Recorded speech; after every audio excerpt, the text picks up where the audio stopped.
Hello बच्चों, आप सभी का हमारे चैनल आरती एजुकेशन क्लासेस में स्वागत है। आज के वीडियो में हम आपके लिए लेकर आए हैं जिला स्तरीय ओलंपियाड परीक्षा सत्र 2022-23। तो आइए बच्चों, हम देखते हैं जिला स्तरीय ओलंपियाड परीक्षा सत्र 2022-23 के जो माध्यमिक स्तर के लिए विषय सामान्य ज्ञान। तो पिछले वीडियो में हम प्रश्न नंबर 91 तक लेकर आए थे। इस वीडियो में हम लेकर आए हैं पिछले वीडियो में हम प्रश्न नंबर 90 तक लेकर आए थे। इस वीडियो में हम लेकर आए हैं प्रश्न नंबर 91। यूरोप का सबसे ऊंचा पर्वत कौन सा है? माउंट एल्ब्रूस, आल्प्स, फिन, ब्रह्मलांड, माउंट। तो इसका सही उत्तर है माउंट एल्ब्रस। फिर उसके बाद हमारा अगला प्रश्न है, पृथ्वी के केंद्र की ओर जाने पर किसी वस्तु का वजन बढ़ेगा, कम होगा, समान होगा, अनंत होगा तो क्या हो जाएगा? कम होगा। फिर हमारा अगला प्रश्न, दक्षिण एशिया में किस देश की जनसंख्या घनत्व सर्वाधिक है? बांग्लादेश, पाकिस्तान, श्रीलंका, बांग्लादेश। तो दक्षिण एशिया में बांग्लादेश की जो घनत्व है वह सबसे अधिक है। फिर हम अगले प्रश्न की ओर बढ़ते हैं। हमारा अगला प्रश्न है प्रश्न नंबर 94। तो आइए हम देखते हैं प्रश्न नंबर 94 का उत्तर। सूर्य और पृथ्वी के बीच चंद्रमा आ जाने पर होगा सूर्य ग्रहण, चंद्र ग्रहण, चित्रण, अधिग्रहण। तो यहाँ क्या होगा? सूर्य ग्रहण होगा। फिर हमारा अगला प्रश्न है प्रश्न नंबर 95। आप सूर्योदय के समय सूर्य की तरफ मुंह करके दाएं हाथ की ओर की और कौन सी दिशा होगी? पूर्व दिशा, पश्चिम दिशा, उत्तर दिशा, दक्षिण दिशा। तो यहाँ आएगा दक्षिण दिशा। इसका सही उत्तर क्या हो जाएगा? दक्षिण दिशा। फिर हम अगले प्रश्न की ओर बढ़ेंगे। दालचीनी पेड़ के किस भाग से एकत्रित की जाती है? पत्ते, फल, जड़ और छाल। तो यह छाल से एकत्रित की जाती है। फिर हमारा अगला प्रश्न है प्रश्न नंबर 97। कहाँ भागीरथी और अलकनंदा मिलकर गंगा बन जाती? कर्णप्रयाग, देवप्रयाग, रुद्रप्रयाग, बनारस। तो देवप्रयाग में भागीरथी और अलकनंदा नदी मिलकर क्या बन जाती है? गंगा नदी बन जाती है देवप्रयाग में। विश्व में किस देश की प्रधानमंत्री बनने वाली महिला कौन थी? विश्व में किसी देश की प्रधानमंत्री बनने वाली प्रथम महिला कौन थी? बेनजीर भुट्टो, इंदिरा गांधी, मार्केट एचर, सिरिमाओ भंडार नायके। तो सिरिमाओ भंडार नायके यह विश्व में सबसे पहले बनने वाली प्रधानमंत्री थी। फिर भारत में श्वेत क्रांति के जनक के रूप में किसे जाना जाता है? एम.एस. स्वामीनाथन, वर्गीज कुरियन, जी.एस. भल्ला, बलवंत राय मेहता। तो इसका सही उत्तर है वर्गीज कुरियन, जिसे हम श्वेत क्रांति के जनक के नाम से जानते हैं। फिर हमारा अगला प्रश्न है, अगले प्रश्न की ओर बढ़ेंगे प्रश्न नंबर 100। तो देखिए यहाँ पर हमारा जो प्रश्न नंबर 100 है वह दिया हुआ है, प्रथम विश्व युद्ध किस महाद्वीप में लड़ा गया था? एशिया, यूरोप, दक्षिण अफ्रीका, ऑस्ट्रेलिया। तो प्रथम विश्व युद्ध यूरोप महाद्वीप में लड़ा गया था। पहला परमाणु बम कहाँ गिराया गया था? Nagasaki, Hiroshima, Beijing, Veena. तो पहला परमाणु बम हिरोशिमा में गिराया गया था। फिर अगला प्रश्न हमारा 102। सोवियत संघ का विघटन कब हुआ? 1990, 1991, 1993, 1994। तो 1991 में सोवियत संघ का विघटन हुआ। फिर हड़प्पा की खोज कब हुई? 1921, 1923, 1925, 1921। तो 1921 में हड़प्पा की खोज हुई। फिर हम अगले प्रश्न की ओर बढ़ेंगे। हमारा प्रश्न नंबर है 104। तो यहाँ पर हम देखेंगे प्रश्न नंबर 104 का प्रश्न क्या दिया हुआ है? लोथल कहाँ स्थित है? राजस्थान, गुजरात, मध्य प्रदेश, सिक्किम। तो लोथल सिक्किम में स्थित है। भारत का नेपोलियन किस शासक को कहा जाता है? समुद्रगुप्त, चंद्रगुप्त, अशोक, चंद्रगुप्त द्वितीय। तो समुद्रगुप्त को भारत का नेपोलियन कहा जाता है। उत्तर भारत में भक्ति आंदोलन फैलाने वाले मुख्य गुरु नानक, चैतन्य, रामानंद, कबीर। तो यह रामानंद है। फिर हमारा अगला प्रश्न है प्रश्न नंबर 107। तो आइए हम देखते हैं प्रश्न नंबर 107 को। यहाँ दिया हुआ, रोमन साम्राज्य में काले सोने के नाम से किस वस्तु को जानते थे? लोहा, काली मिर्च, कत्था, काला पत्थर। तो रोमन साम्राज्य में काले सोने के नाम से काली मिर्च को जानते थे। उत्तर भारत में भक्ति आंदोलन फैलाने वाले प्रमुख थे गुरु नानक, चैतन्य, रामानंद, कबीर। तो उत्तर भारत में भक्ति फैलाने वाले आंदोलनकर्ता थे कबीर। फिर है हुमायूंनामा के रचनाकार है। रचनाकार कौन है हुमायूंनामा के? रोशन आरा, अबुल फजल, बुंदायनी, गुलबदन बेगम। तो गुलबदन बेगम हुमायूंनामा की रचनाकार है। फिर हम अगले प्रश्न की ओर बढ़ेंगे। प्रश्न नंबर हमारा है 110। तो देखिए हमारा प्रश्न नंबर 110 क्या दिया हुआ है। हर्षचरित जीवनी किसके बारे में है? बाणभट्ट, हर्षवर्धन, समुद्रगुप्त, चंद्रगुप्त। तो हर्षचरित जीवनी है हर्षवर्धन के बारे में। हर्षचरित की भाषा है संस्कृत, हिंदी, चीनी, अवधी। तो हर्षचरित की भाषा है संस्कृत। फिर हमारा अगला प्रश्न है बुद्धचरित के नाम, बुद्धचरित जो है उनके रचनाकार है बुद्ध, कनिष्क, अश्वघोष, बाणभट्ट। तो अश्वघोष है बुद्धचरित के रचनाकार है। तो इस तरह से हमने प्रश्न नंबर 112 देखा। अब हम प्रश्न नंबर 113 की ओर बढ़ते हैं। हमारे प्रश्न नंबर 113 में क्या दिया हुआ है देखते हैं हम जरा। पुस्तक की हस्तलिखित प्रति को रिक्त स्थान कहते हैं। पांडुलिपि, ताम्रपट, शिलालेख, उपरोक्त सभी। तो पुस्तक की हस्तलिखित प्रति को पांडुलिपि कहते हैं। फिर है भारत में कृषि का आरंभ कब हुआ? 6000 ईसा पूर्व, 7000 ईसा पूर्व, 8000 ईसा पूर्व, 9000 ईसा पूर्व। तो भारत में कृषि का आरंभ 8000 ईसा पूर्व हुआ। पाषाण युग के अंतिम युग को क्या कहते हैं? पूरा पाषाण युग, मध्य पाषाण युग, नव पाषाण युग, इनमें से कोई नहीं। तो उसे कहेंगे नव पाषाण युग। पाषाण युग के अंतिम युग को हम नव पाषाण युग कहते हैं। फिर इनमें से कौन सा नगर सिंधु सभ्यता का है? हड़प्पा, मोहनजोदड़ो, लोथल, उपरोक्त सभी। तो उपरोक्त सभी जो है यह सिंधु नगर सिंधु के सभ्यता है। हड़प्पा, मोहनजोदड़ो, लोथल ये सभी क्या है? सिंधु सभ्यता के नगर है। फिर हम अगले प्रश्न की ओर बढ़ते हैं। प्रश्न नंबर हमारा 117। तो आइए हम प्रश्न नंबर 117 को देखते हैं। इसमें दिया हुआ है वेदों की संख्या कितनी? 1, 2, 3, 4। तो वेद कितने हैं? 4 वेद हैं। इनमें से किस स्थान पर महापाषाण नहीं पाए जाते? दक्कन, उत्तरी पूर्वी भारत, दक्षिणी भारत, बलूचिस्तान। तो बलूचिस्तान में महापाषाण नहीं पाए जाते।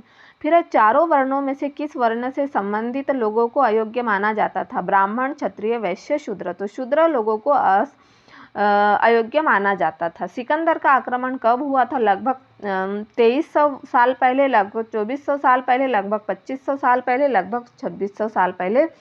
तो लगभग 2300 साल पहले सिकंदर का आक्रमण हुआ था। बौद्ध धर्म के संस्थापक कौन थे? गौतम, महावीर, पाणिनि, इनमें से कोई नहीं। तो गौतम बौद्ध धर्म के संस्थापक थे। अब हम अगले प्रश्न की ओर बढ़ते हैं। प्रश्न नंबर 122।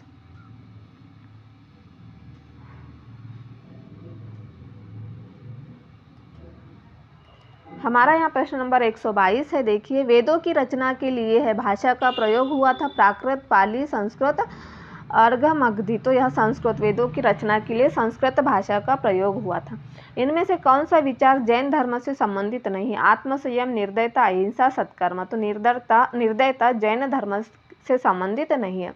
सम्राट अशोक किस वंश से संबंधित है? मौर्य वंश, गुप्त वंश, चोल वंश, वर्धन वंश। तो सम्राट अशोक मौर्य वंश से संबंधित थे। इनमें से किस देश से अशोक को अभिलेख नहीं मिले? भारत, चीन, पाकिस्तान, अफगानिस्तान। तो चीन से अशोक को अभिलेख नहीं मिले। फिर हम अगले प्रश्न की ओर बढ़ते हैं। प्रश्न नंबर 126।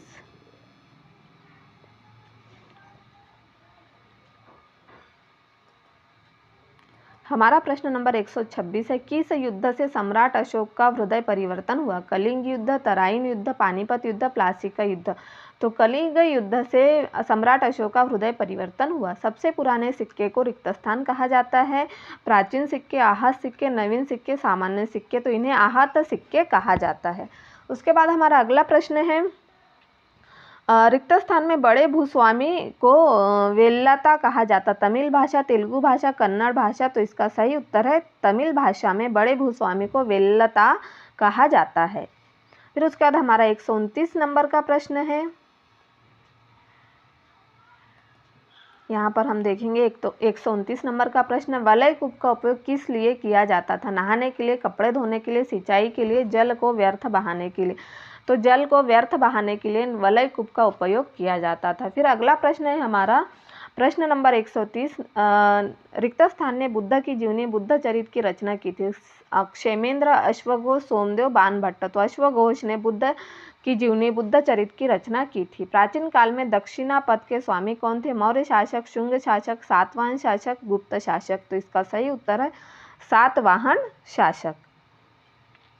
फिर हम हमारे अगले प्रश्न की ओर बढ़ते हैं। प्रश्न क्रमांक 132। प्रशस्ति का शाब्दिक अर्थ रिक्त स्थान होता है। निंदा, आपत्ति, दुख, प्रशंसा, तो इसका सही उत्तर है प्रशंसा। इनमें से किस लेखक ने सम्राट हर्षवर्धन के बारे में लिखा था? क्षेमेंद्र, अश्वघोष, सोमदेव, बाणभट्ट। तो बाणभट्ट ने सम्राट हर्षवर्धन के बारे में लिखा था। इनमें से कौन गणितज्ञ नहीं है? वराहमिहिर, ब्रह्मगुप्त, भास्कराचार्य, पाणिनि। तो इनमें से पाणिनि गणितज्ञ नहीं है। फिर हमारा 135 नंबर का प्रश्न है, पुराण का शाब्दिक अर्थ रिक्त स्थान होता है। विस्तृत, परिवर्तन, प्राचीन, प्रमुख। तो इसका सही उत्तर है प्राचीन। फिर हम हमारे अगले प्रश्न की ओर बढ़ते हैं, प्रश्न नंबर 136। तो यहाँ पर हम देखेंगे प्रश्न नंबर 136 में दिया हुआ है सिलप्पदिकारम और मणिमेखलई 2 रिक्त स्थान महाकाव्य, तमिल, तेलुगु, कन्नड़, मलयालम। तो यह तमिल। सूर्य एक रिक्त स्थान है। तारा, ग्रह, उपग्रह, क्षुद्र ग्रह। तो सूर्य एक क्या है? तारा है। फिर हमारा अगला प्रश्न है प्रश्न नंबर 138। कुछ खगोलीय पिंडों से अपना प्रकाश एवं ऊष्मा नहीं होती। कुछ खगोलीय पिंडों में अपना प्रकाश एवं ऊष्मा नहीं होती, वे रिक्त स्थान कहलाते। तारा, ग्रह, उपग्रह, क्षुद्र ग्रह। तो वह ग्रह कहलाते हैं। किस ग्रह को पृथ्वी के जुड़वा ग्रहों के नाम से जाना जाता है? बुध, शुक्र, बृहस्पति, शनि। तो शनि को पृथ्वी के जुड़वा ग्रहों के नाम से जाना जाता है। ध्रुव तारे से किस दिशा का ज्ञान होता है? पूर्व, पश्चिम, उत्तर, दक्षिण। तो ध्रुव तारे से उत्तर दिशा का ज्ञान होता है। फिर हमारा अगला प्रश्न है प्रश्न नंबर 144। क्षुद्र ग्रह किन कक्षाओं के बीच पाए जाते हैं? शनि एवं बृहस्पति, मंगल एवं बृहस्पति, पृथ्वी एवं मंगल, अरुण एवं वरुण। तो मंगल एवं बृहस्पति के बीच क्षुद्र ग्रह पाए जाते हैं। ग्लोब रिक्त स्थान का लघु रूप में एक वास्तविक प्रतिरूप है। बुध, शुक्र, पृथ्वी, मंगल। तो पृथ्वी, ग्लोब पृथ्वी का लघु रूप में एक वास्तविक प्रतिरूप है। इनमें से कौन सा पृथ्वी का ताप कटिबंध है? उष्ण कटिबंध, शीतोष्ण कटिबंध, शीत कटिबंध, उपरोक्त सभी। तो उपरोक्त सभी जो है वह ताप कटिबंध है। फिर इनमें से कौन सा प्रमुख यामोत्तर का मान है? 0 अंश, 30 अंश, 60 अंश, 90 अंश। तो 90 अंश यामोत्तर का मान है। फिर हम अगले प्रश्न की ओर बढ़ेंगे, हमारे प्रश्न नंबर 145। तो हमारा प्रश्न नंबर 145 है, दक्षिण ध्रुव वृत्त स्थित है पूर्वी गोलार्ध में, पश्चिमी गोलार्ध में, उत्तरी गोलार्ध में, दक्षिणी गोलार्ध में। तो यह उत्तरी गोलार्ध में स्थित है। पृथ्वी का अपने अक्ष पर नमूना कहलाता है। परिक्रमण, घूर्णन, वलय, इनमें से कोई नहीं। तो यह घूर्णन। रिक्त स्थान को सबसे लंबा दिन तथा सबसे छोटी रात होती है। 20 जून, 21 जून, 22 जून, 23 जून। तो 23 जून को सबसे लंबा दिन और सबसे छोटी रात होती है। फिर उसके बाद हमारा अगला प्रश्न है प्रश्न नंबर 148। यहाँ पर हम देखेंगे प्रश्न नंबर 148। लीप वर्ष में रिक्त स्थान दिन होते हैं 365, 366, 367, 368। तो लीप वर्ष में 366 दिन होते हैं। पृथ्वी की सूर्य के चारों ओर की गति को कहा जाता है घूर्णन, परिक्रमण, झुकाव, वलय, परिक्रमण। तो इसे क्या कहेंगे हम? पृथ्वी के चारों ओर की गति को हम परिक्रमण कहेंगे। गर्मी में क्रिसमस का पर्व कहाँ मनाया जाता है? Japan, Bharat, Bangladesh, Australia. तो ऑस्ट्रेलिया में क्रिसमस का त्यौहार गर्मी में मनाया जाता। फिर हमारा प्रश्न नंबर 151 है,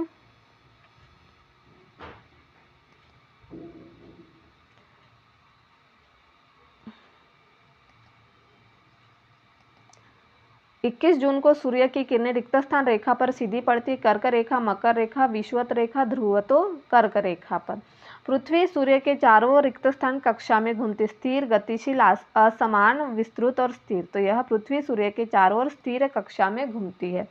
फिर इनमें से कौन सा मानचित्र का घटक है? दूरी, दिशा, प्रतीक, उपरोक्त सभी। तो दूरी, दिशा, प्रतीक, उपरोक्त सभी क्या है? मानचित्र के घटक है। उसके बाद हमारा प्रश्न नंबर 151 है, इनमें से कौन से वृक्षों के वितरण को दिखाने वाले मानचित्र है? भौतिक मानचित्र, थीमेटिक मानचित्र, राजनीतिक मानचित्र,